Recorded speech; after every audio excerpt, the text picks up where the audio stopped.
सोमवार व्रत की कथा। प्राचीन समय की बात है। एक नगर में एक साहूकार रहता था। वह बहुत धनवान था। उसके पास धन दौलत सुख सुविधा और सम्मान की कोई कमी नहीं थी।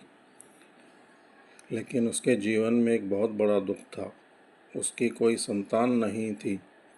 संतान प्राप्ति की इच्छा से वह और उसकी पत्नी अत्यंत दुखी रहते थे। साहूकार भगवान शिव का परम भक्त था।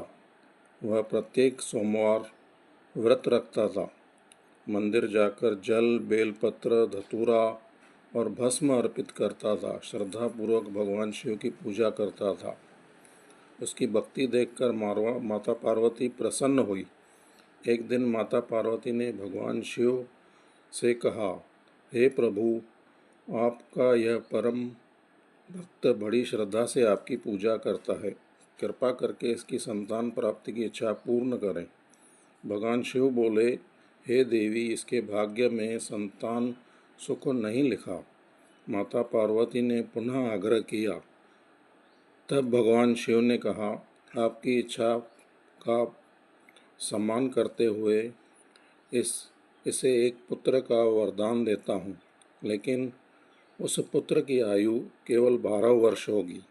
कुछ समय बाद साहूकार के घर एक सुंदर पुत्र का जन्म हुआ।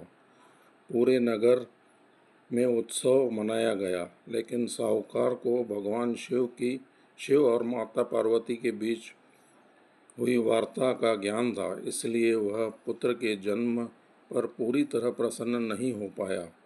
समय बीतता गया और बालक बड़ा होने लगा। जब वह 11 वर्ष का हुआ तो साहूकार ने उसके मामा के साथ काशी विद्या अध्ययन करने के लिए भेजा। जाते समय उसने मामा से कहा, रास्ते में जहाँ भी यज्ञ हवन या धार्मिक कार्य हो, वहाँ दान दक्षिणा अवश्य देना। यात्रा करते हुए वे एक नगर पहुँचे। वहाँ राजा की पुत्री का विवाह हो रहा था। जिस राजकुमार से विवाह होना था वह एक आँख से काना था।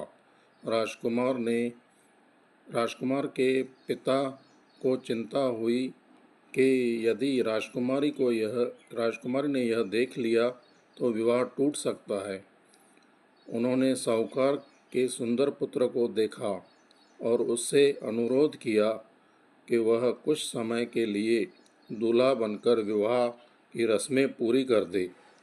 बदले में उसे बहुत धन देने का वचन दिया। बालक तैयार हो गया। विवाह की सभी रस्में पूरी हुई। जब विदाई का समय आया तो उस बालक ने राजकुमारी की चुनरी पर लिख दिया, तुम्हारा विवाह मेरे साथ नहीं बल्कि एक काने राजकुमार के साथ हुआ है। मैं तो केवल रस्में निभाने के लिए बैठाया गया था। जब राजकुमारी ने यह पढ़ा तो उसने विदा होने से इनकार कर दिया। सत्य सामने आने पर विवाह रोक दिया गया और साहूकार का पुत्र तथा उसका मामा वहाँ से काशी की ओर चल पड़े। कुछ समय बाद बालक की आयु 12 वर्ष पूर्ण होने लगी। उस दिन उसके मामा ने एक यज्ञ का आयोजन करवाया। यज्ञ समाप्त होने के बाद बालक भोजन करने के लिए अपने कक्ष में गया। वहीं अचानक उसकी मृत्यु हो गई। जब मामा ने उसे मृत देखा तो वे विलाप करने लगे।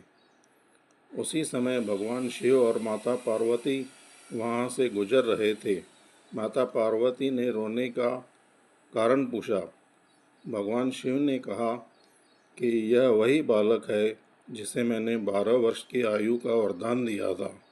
इसकी आयु पूरी हो चुकी है। माता पार्वती का हृदय द्रवित हो गया। उन्होंने भगवान शिव से प्रार्थना की कि हे नाथ, इस बालक के माता पिता का एकमात्र सहारा यही है, कृपा करके इसे जीवन दान दें। भगवान शिव ने माता पार्वती की प्रार्थना स्वीकार कर ली और उस बालक को पुनः जीवित कर दिया। बालक स्वस्थ होकर उठ बैठा। मामा की खुशी का ठिकाना नहीं रहा। विद्या पूरी करने के बाद बालक अपने मामा के साथ वापस लौटने लगा। मार्ग में उसी नगर पहुँचे जहाँ राजकुमारी का विवाह हुआ था। राजा ने जब उस बालक को देखा तो उसकी सत्यनिष्ठा और सदाचार से प्रभावित होकर अपनी पुत्री का विवाह उसी के साथ कर दिया। कुछ समय बाद बालक अपनी पत्नी के साथ घर लौटा और अपने पुत्र को जीवित देखकर साहूकार और उसकी पत्नी का खुशी का ठिकाना नहीं रहा। उन्होंने भगवान शिव का धन्यवाद किया और जीवन भर सोमवार व्रत का तथा शिव पूजा करते रहे। कथा का संदेश: जो श्रद्धा, विश्वास और नियम पूर्वक सोमवार का व्रत रखकर भगवान शिव की पूजा करता है, उसकी मनोकामनाएं पूर्ण होती हैं। भगवान शिव अपने भक्तों के सभी संकट दूर करते हैं तथा सुख, समृद्धि और संतान सुख प्रदान करते हैं। ओम नमः शिवाय।